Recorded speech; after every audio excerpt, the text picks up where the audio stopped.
मदन जी, कौन है?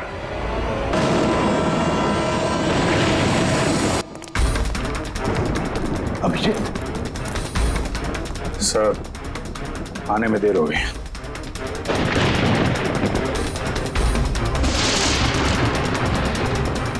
My God,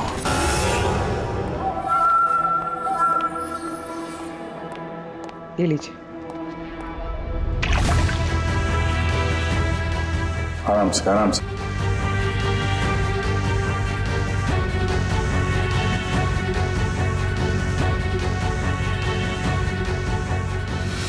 Madan ji, आप ठीक तो है ना? क्यों, क्या हुआ आपको? कोई है? वो मेरी जान लेना चाहता है। कौन? वो हर वक्त मेरे आसपास ही रहते, मुझे कभी अकेला नहीं छोड़ते। शायद इस वक्त भी मुझे देख रहे, सुन रहे। देखिए मदन जी, घबराइए मत, आपको कुछ नहीं होगा, हम लोग हैं ना। मदन जी, आप किसकी बात कर रहे हैं? कौन आपके पीछे पड़ा हुआ है? पुतले, कठपुतली है। कठपुतली है? हाँ, नहीं मतलब वो टाइप की नहीं, मतलब जो बेजान हो, किसी के इशारे पे नाचे। ये कठपुतलियां बातें करती, मदन जी बोलती है, खुद चलती फिरती।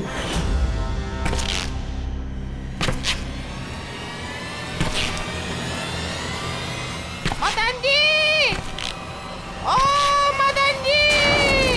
बातें करने वाली कठपुतलियां? हाँ, मैं जानता हूँ आपको मेरी बात का यकीन नहीं होगा, लेकिन बात ही है, किसी को नहीं होगा।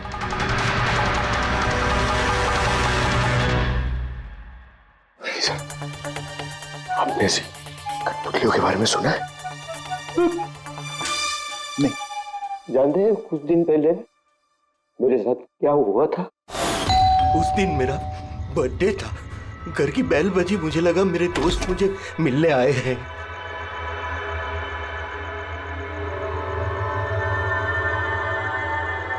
इतनी रात को किसने बेल बजाई होगी? कमाल है। मदन जी,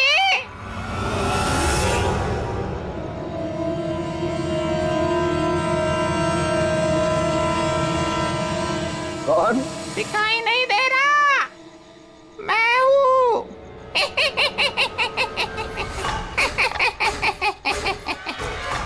मैं ही हूँ। इतना हैरान होने की जरूरत नहीं। पता है यहाँ मैं क्यों आया हूँ? क्यों? तुम्हारी जान लेने। क्या? हाँ, तुझे जान से मारने। रवि, कविता, जल्दी यहाँ आओ। क्या हुआ भाई साहब? ये पुतला, ये इसने मुझे कहा कि ये मेरी जान ले लेगा। क्या? हाँ भाई साहब, ये बेजान पुतला है। हाँ, वही तो ये आपकी जान कैसे लेगा? भाई साहब, आप हमारे साथ मजाक कर रहे हैं क्या? हाँ, नहीं, कैसी बात कर रहे हो तुम रवि? है, मैं ऐसा बेहुदा मजाक क्यों करूंगा तुम लोग, और वो भी आज के दिन? अरे मैंने खुद सुना, इसने मुझे कहा कि वो जान ले लेगा। एक मिनट, मैं देखता हूँ। संभालना रवि। ये शांत।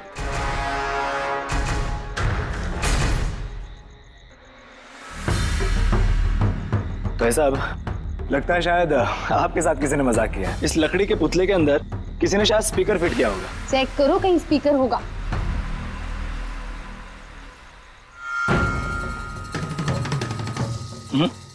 नहीं, इसमें तो कुछ भी नहीं है। अब कहाँ है वो पुतला? कैसे होगा? मैं उसी टाइम उसे तोड़ मोड़ के जला के खत्म कर दी। धमकी दी थी मुझे, उसे मैं कैसे ऐसे छोड़ देता? क्या आपने वाकई देखा था? हाँ, मैं मदन जी, हो सकता है आपको कोई सपना अपना आया। वही अकेला देखा मैं, और एक बार नहीं, ऐसा मेरे साथ थोड़े दिन बाद भी। मुझे लगता है कि मदन जी को मारने का सबसे अच्छा तरीका ये है कि उनके सीने में चाकू घोंप दिया जाए। उससे तो पूरा फर्श खून से गंदा हो जाएगा। सबसे बेस्ट तरीका है मदन जी को जहर दिया जाए। एक काम करते हैं, क्यों ना उनका गला ही दबा दिया जाए? तो आप ही बता दीजिए मदन जी, आप कैसे मरना पसंद करेंगे?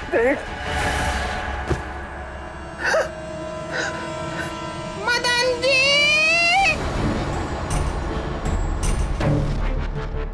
कहाँ चले?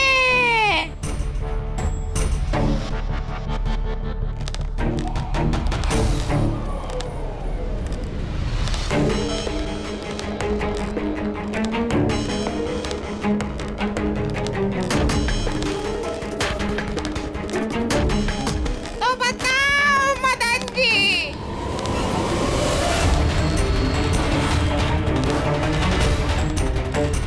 कौन से तरीके से मरना चाहोगे? बोलो मदन जी, बोलो।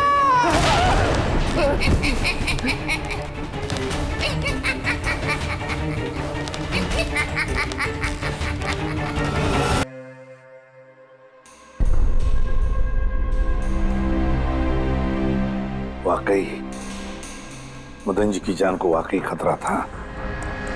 सही कह रहे थे, कोई वहम नहीं था। सर मतलब ये मदन जी का खून इस कठपुतली ने किया? क्या बकवास कर रहे हो यार, कठपुतली खून थोड़ी ना कर सकती है। तो फिर खून किसने किया होगा?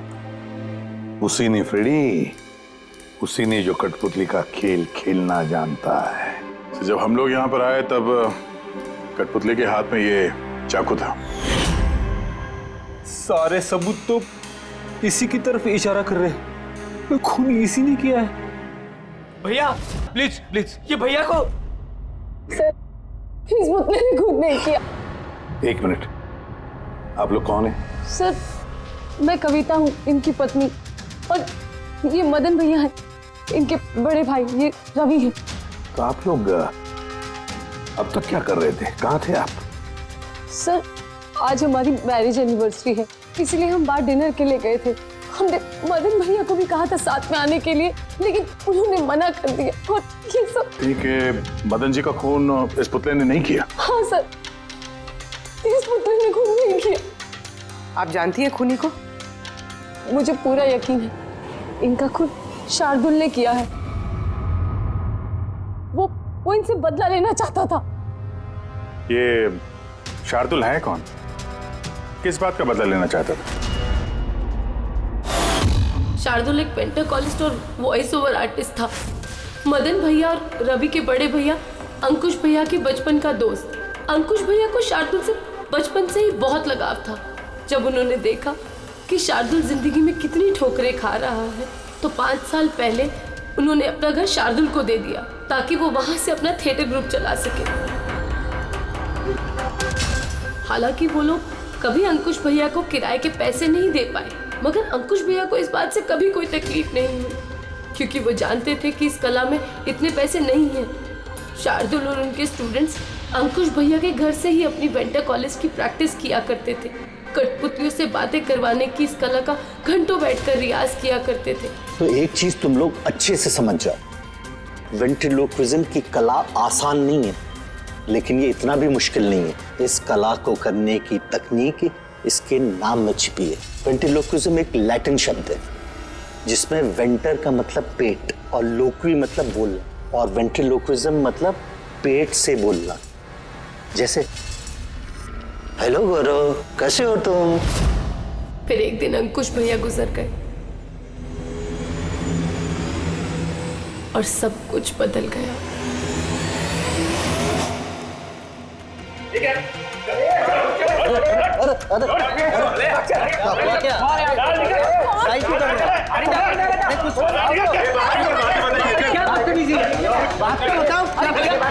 चाहिए क्या? रवि, मदन, ये सब क्या हो रहा है? क्या हो रहा है? ये जो इतने वक्त से तुम्हारी मुफ्तखोरी चल रही थी ना, आज से बंद हो रही। हमने यहाँ कोई धर्मशाला नहीं खोल रखी। लेकिन मदन, अंकुश ने तो कहा था। कौन अंकुश? जो मर गया वो जिंदा नहीं है, दुनिया में नहीं है। आज तक उसके तरीके से चलता था, अब मैं हूँ, मेरे तरीके से चलेगा। सुना तुमने? चलो जगह खाली करो। रवि, समझा अपने भाई को। वो क्या समझाएगा मुझे? मैं समझता हूँ ना सब कुछ। और अगर यहाँ रहना ही है तो किराया देना पड़ेगा। किराया? हाँ, किराया। कितना किराया देना होगा? मैं 4 लाख। 4 लाख? मगर 4 लाख तो हमारे पास नहीं है। नहीं है तो खाली करो, वरना पुलिस को बुला के तुम सबको जेल में भिजवा दूंगा। वहां पर रहने का कोई किराया भी नहीं देना पड़ेगा।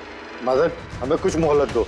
हम इतनी जल्दी कहाँ जाएंगे? मोहलत कुछ नहीं मिलेगी। बहुत सुन लिया मैंने, बहुत देख लिया तुम लोग का तमाशा। निकलो निकलो यहाँ से। अरे 1 मिनट, जब तक आज तक का तुम किराया मुझे नहीं देते, ये जो सामान तुम्हारा पड़ा है ना, और ये क्या है, कठपुतलियां, वो सब मेरे कब्जे में रहेगी। अगर तुम ये भी हमसे छीन लोगे तो हम तुम्हारा किराया कैसे चुकाएंगे? वो मैं नहीं जानता। सर ऐसा मत कीजिए सर, हम आपके सारे पैसे चुका देंगे सर, प्लीज। सर आपको ये सब बेजान कठपुतलियां लगती हैं, मगर हमारी जिंदगी बसी है इन सब में। ए भाई ट्रेजेडी किंग, ये सब तुम्हारा मेलोड्रामा है ना, मेरे अंकुश भाई के साथ चलता है, मेरे सामने नहीं। और ये क्या ये 4 लाख रुपया कमा के देगी ये कठपुतलियां? अरे 4 लाख क्या, 4,400 रुपये भी कमा के नहीं दे सकती है। जानते हो क्यों? क्योंकि ये कला खत्म हो चुकी है, जीरो। ये तुम्हारे गुरु है ना, कौन, शार्दुल, उसकी तरह किसी काम की नहीं है। लूजर है, लूजर ये। चले निकल निकल।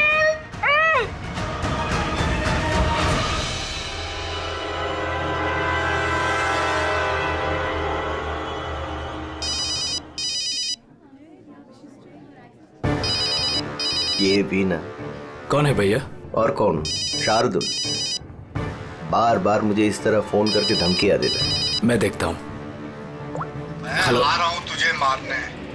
अब तेरी जिंदगी कुछ ही दिन की मेहमान है। हेलो भैया, मेरे ख्याल से हमें पुलिस के पास जाना चाहिए। पुलिस डिपार्टमेंट में मैं किसी को जानता हूँ, शायद वो हमारी मदद करे। हाँ भैया, मुझे बिल्कुल भी उम्मीद नहीं थी कि शार्दुल इतना सनकी निकलेगा। हमें पुलिस के पास जाना चाहिए। कोई फायदा नहीं, ये शार्दुल अपने मोबाइल से फोन नहीं कर रहा, कोई लैंडलाइन नंबर से कर रहा है। Landline number? मैं पता लगाता हूँ ये नंबर कहाँ का है। क्या? ये क्या बोल रहे हो तुम? हाँ सही बोल रहा हूँ, ये नंबर इस हॉस्पिटल के मॉर्ग रूम का है। शार्दुल मुझे मॉर्ग रूम से धमकी भरे फोन क्यों करेगा? इस नंबर से इन लोगों को धमकी भरा कॉल आ रहा है। कल रात को भी आया, आज सुबह भी, लगातार 3 दिनों से आ रहा है। कौन कर रहा है ये कॉल? सर इस फोन से किसी को भी फोन करने की इजाजत नहीं है। मैं सारा दिन यहीं पे रहता हूँ, इस फोन से किसी ने भी कोई कॉल नहीं किया। तो फिर तुमने किया होगा फोन? साहब मैं क्यों फोन करूंगा, मैं तो आप लोगों को जानता भी नहीं हूँ। हाँ तो हो सकता है तुमने शार्दुल के कहने पे किया हो। क्या नाम दिया आपने? शार्दुल। शार्दुल? ये है शार्दुल, जानते हो इसे? ये आप लोगों को कैसे कॉल कर सकता है? क्यों नहीं कर सकता कॉल?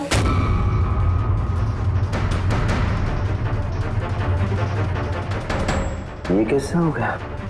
शार्दुल 3 दिन पहले इनकी मौत हो चुकी है, तो फिर ये फोन कैसे कर सकते हैं? पर इनकी मौत हुई कैसे? इन्होंने शराब पी रखी थी, एक कार इनको उड़ा के चली गई। अगर ये यहाँ मरा पड़ा है तो मुझे धमकी भरे फोन कौन करता था? सर पुलिस रिकॉर्ड के मुताबिक तो ये सारे कॉल्स मौके लैंडलाइन से आए थे।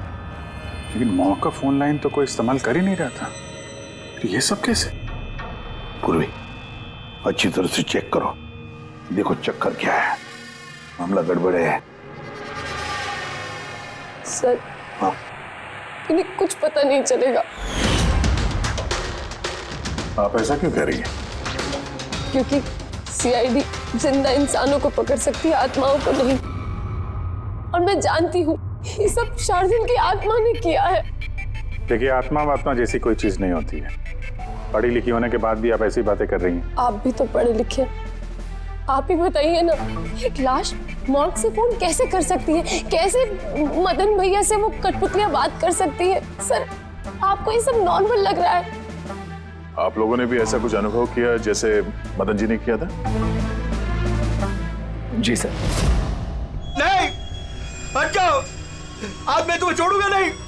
बहुत परेशान किया है तुम लोगों ने मुझे, मार डालूंगा मैं आज तुमको, छोड़ूंगा नहीं। भैया हट जाओ। नहीं भैया क्या हुआ? क्या बताना? अरे भैया ये क्या कर रहे हैं भैया? भैया कठपुतलियां हैं, दूर रहना। कठपुतलियां? हाँ, मारने आई है मुझे, मैंने कहा था ना। भैया एक बात तो सुनिए। क्या कर रहे हैं आप?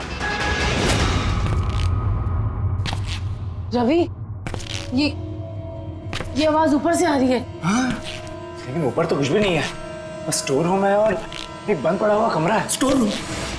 हाँ, उस स्टोर रूम में तो मैंने सारी कठपुतलियां बड़े से बक्से में ताला लगा के बंद करके रखी है। कठपुतलियां? क्या वो सारी बाहर आ गई? कैसे? क्या?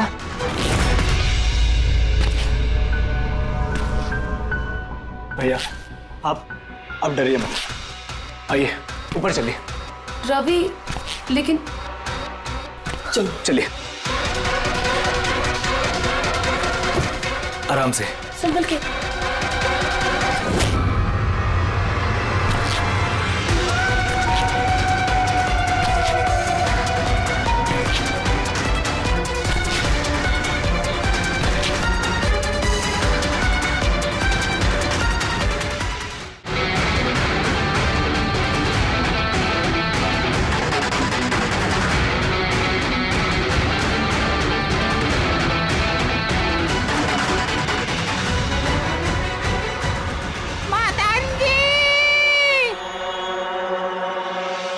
भाई साहब, आवाज इस कमरे से आ रही है।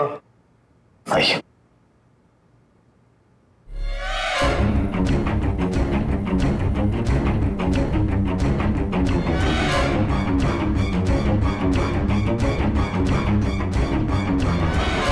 मदन जी,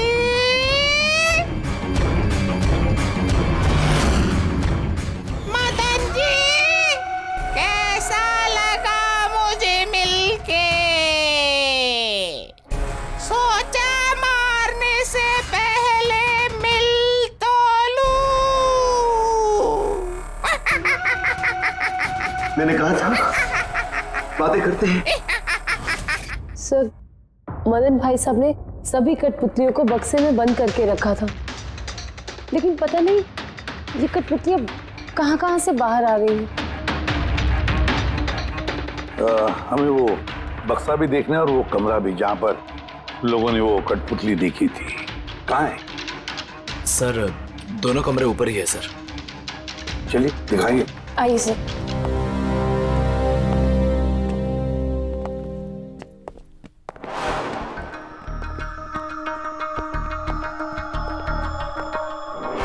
सर, पैरों की आवाज हमने कॉरिडोर में सुनी थी और वो पुतला हमने यहाँ इस जगह पर देखा था सर।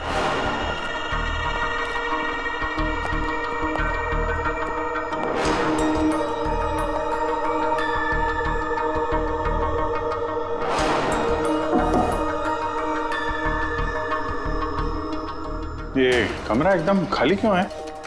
सर, मैंने सोचा था कि यहाँ पर ट्रेडमिल और बाइसिकल रखूंगा और थोड़ी एक्सरसाइज करूंगा, पर कभी टाइम ही नहीं मिला।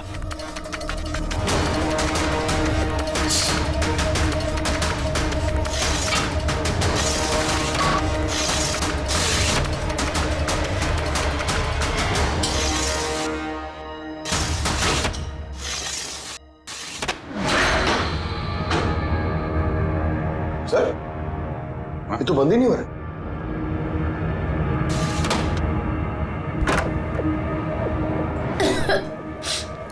आइए सर। सर, यही वो पेटियां हैं जिनमें कठपुतलियां बंद थी। इधर लाइट ऑन करना। जी।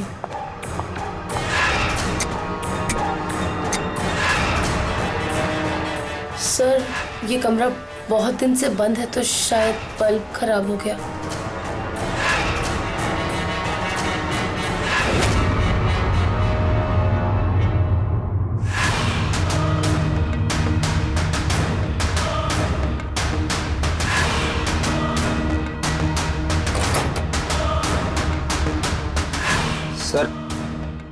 सारे पेटियों पे ताला लगा है।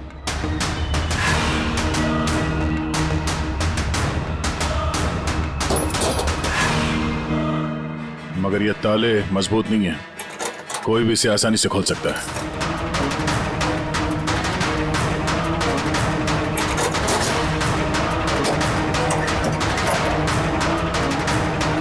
इतने सारे पुतले,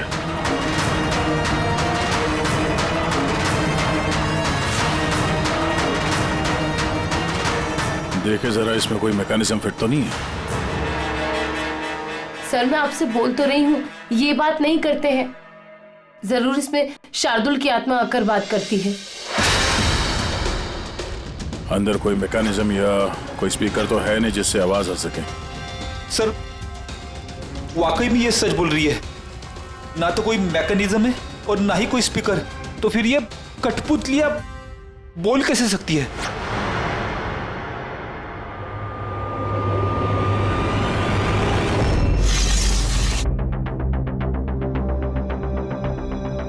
लॉक खराब है?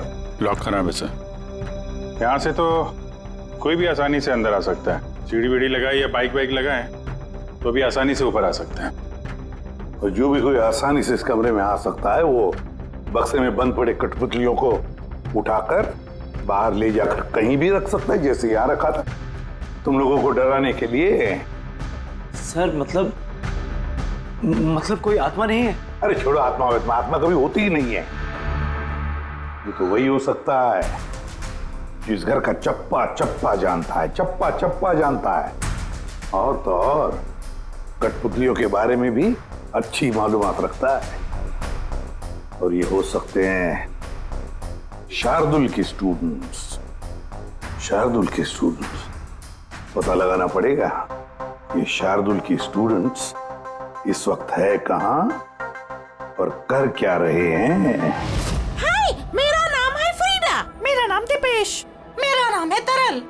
और मेरा नाम है लोचन।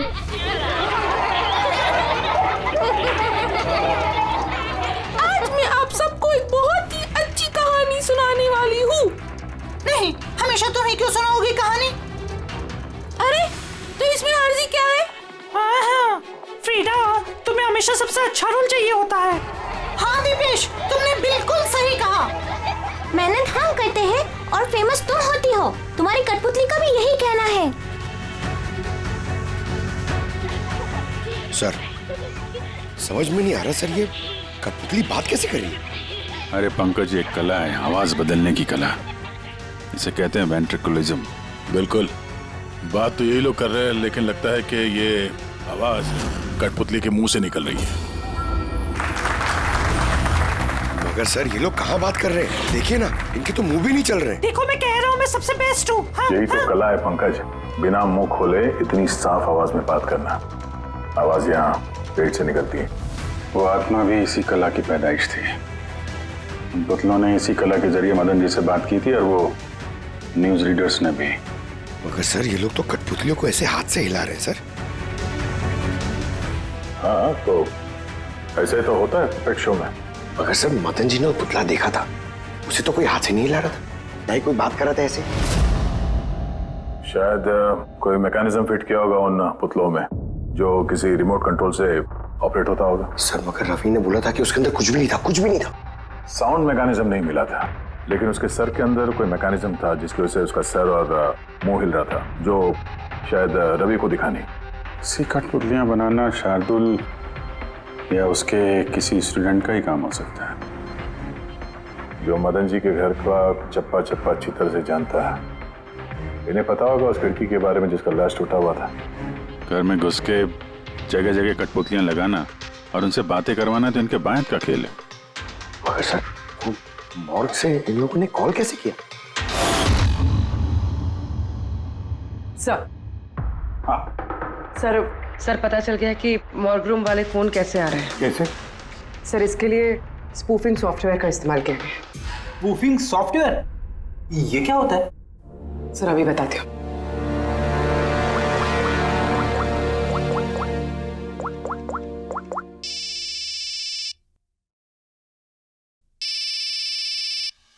अरे यार, मेरी वाइफ को भी अभी फोन करना था।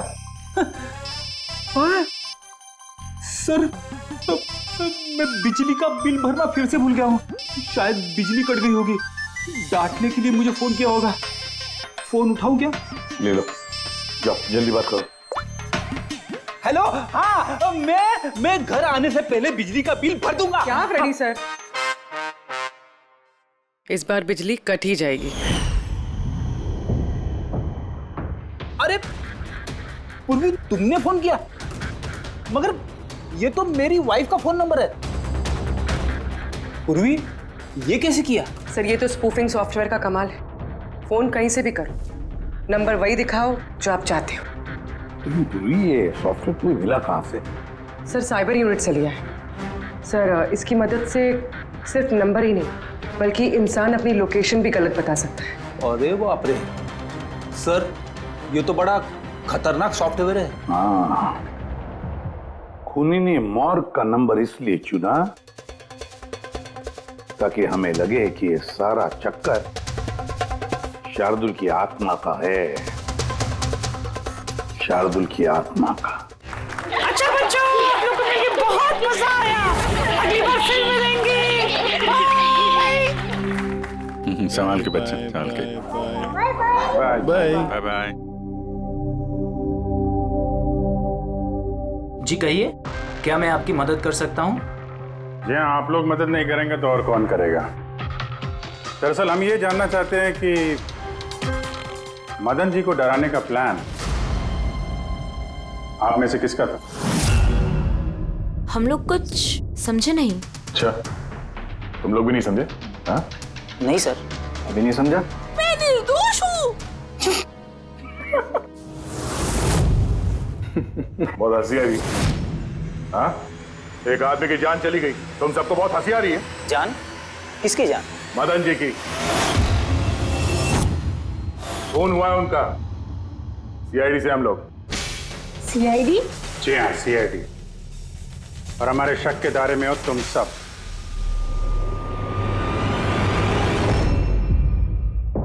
कल तुम लोग कहाँ थे?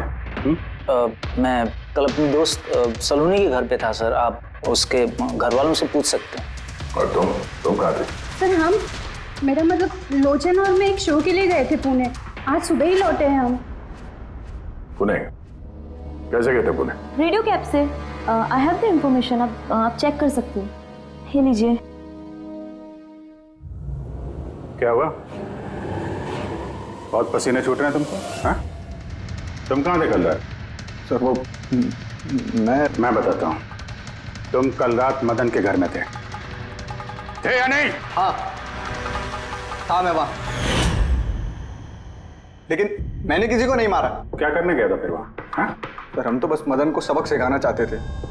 जो कुछ उसने शार्दुल सर के साथ किया वो बहुत गलत किया। और हाँ, आज अगर शार्दुल सर हमारे बीच नहीं है तो वो सिर्फ एक इंसान के कारण, वो है मदन। उनके कारण ही उन्होंने दारू पीना चालू किया और वक्त से पहले गुजर गए। तो तुम लोगों ने सोचा खून के बदले खून? नहीं सर, हम बस डराना चाहते थे।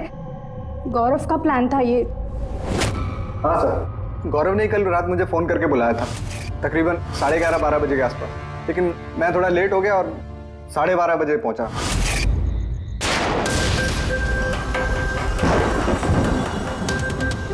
आज तो वैसे ही बहुत लेट हो गया, मार ही डालेगा गौरव मुझे। चला गया शायद अंदर। किससे इशारा कैसे करूं?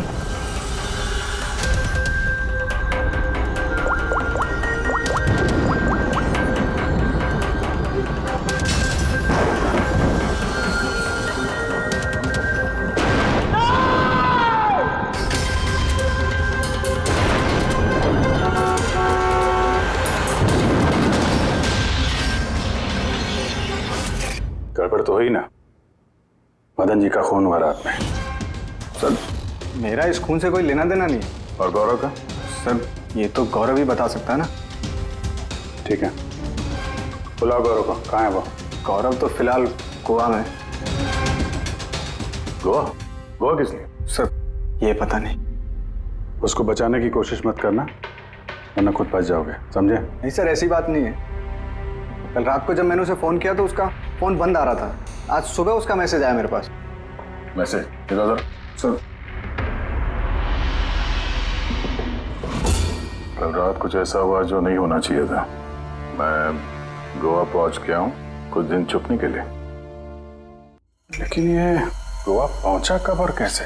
जब हम लोग क्राइम सीन पे पहुंचे तो वो वहां पे था नहीं। हाँ, अगर हम मान भी ले कि जब हम लोग वहां पर पहुंचे उससे ठीक पहले वो वहां से निकला था, तो वो गोवा कैसे पहुंच सकता है? खून हुआ रात के 1 बजे, उसके बाद हम लोग वहां पहुंचे और रात को कोई फ्लाइट तो है नहीं गोवा जाने वाली। सर अगर फ्लाइट से नहीं और बस से या फिर गाड़ी से गया हो तो? नहीं पंकज, ड्राइव करके गोवा पहुंचने में कम से कम 12 घंटे लगते हैं और ये मैसेज आया है सुबह 9 बजे। मतलब गोवा पहुंचने से पहले ही उसने मैसेज कर दिया कि वो गोवा पहुंच चुका है। पंकज, जरा पता करो गौरव के मोबाइल की लास्ट लोकेशन क्या थी। नंबर देना गौरव का। Okay ji, thank you.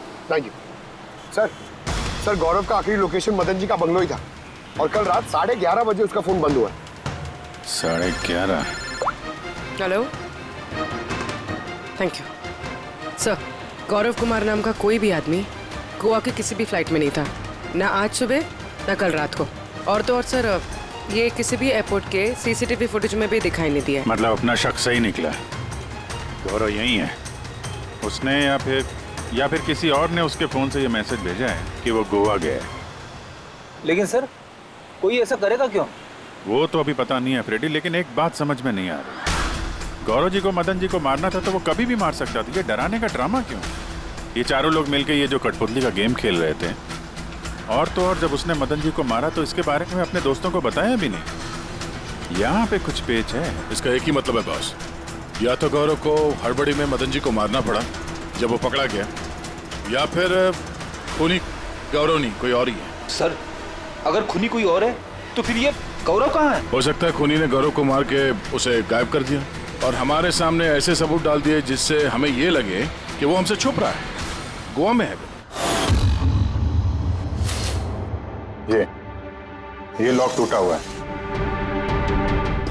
इसी खिड़की से गौरव और उसके साथी अंदर आते थे मदन जी को डराने के लिए। अगर ये गौरव कल रात यहाँ पे आया था और उसके बाद से गायब है तो हो सकता है उसके साथ जो कुछ भी हुआ यही हुआ। अगर यहाँ उसके साथ कुछ हुआ है तो कुछ ना कुछ ट्रेसेस तो मिलने चाहिए। ल्यूमिनेंट टेस्ट करके देखते हैं। पूर्वी सर,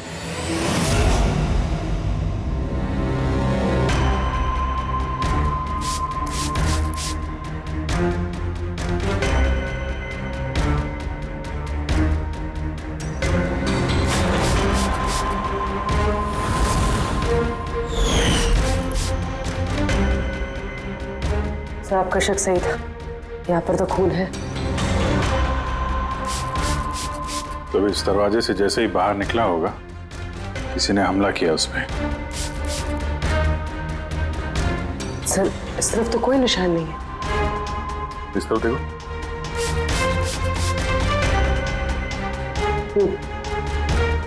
आगे देखो।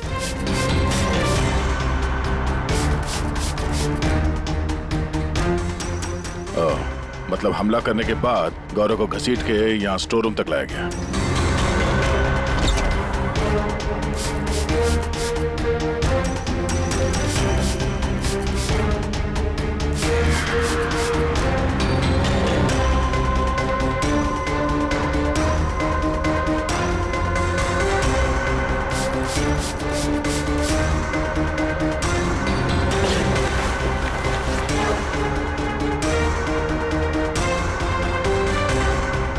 सर, खून की बूंदें तो यहाँ तक है, मतलब गौरव को यहीं पर। और हम लोग यहाँ पर आए और हमें पता भी नहीं चला। और अब यहाँ से गायब। लगता है अब बॉडी को ठिकाने लगा रहे होंगे।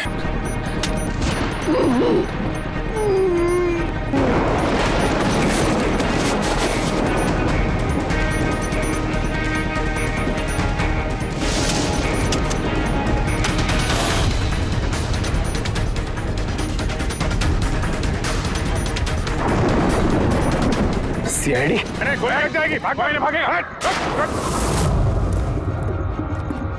चलो पीछे।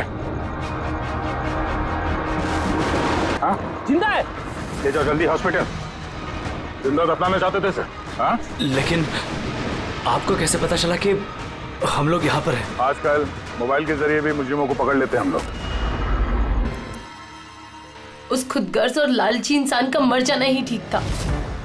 अंकुश भैया की मौत के बाद मदन भैया अकेले ही सारी प्रॉपर्टी हड़प जाना चाहते थे। हमें क्या मिलता?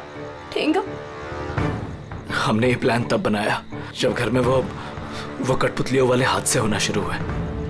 हम जानते थे सर कि कोई आत्मा वात्मा का चक्कर नहीं है, इसीलिए हम एक रात जागे ताकि इस कठपुतली के राज से पर्दाफाश कर सके। और फिर तुम लोगों ने गौरव को पकड़ लिया? हाँ।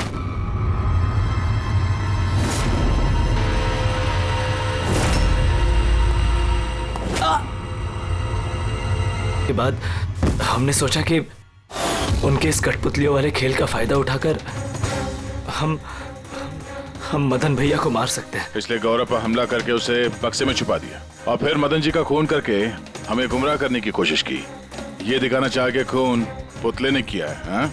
हमें मालूम था कि सीआईडी कभी भी आत्मा की कहानी और कठपुतलियों के खेल पर विश्वास नहीं करेगी और आपका सीधा शक जाएगा शार्दुल के स्टूडेंट्स पर, खास करके गौरव पे।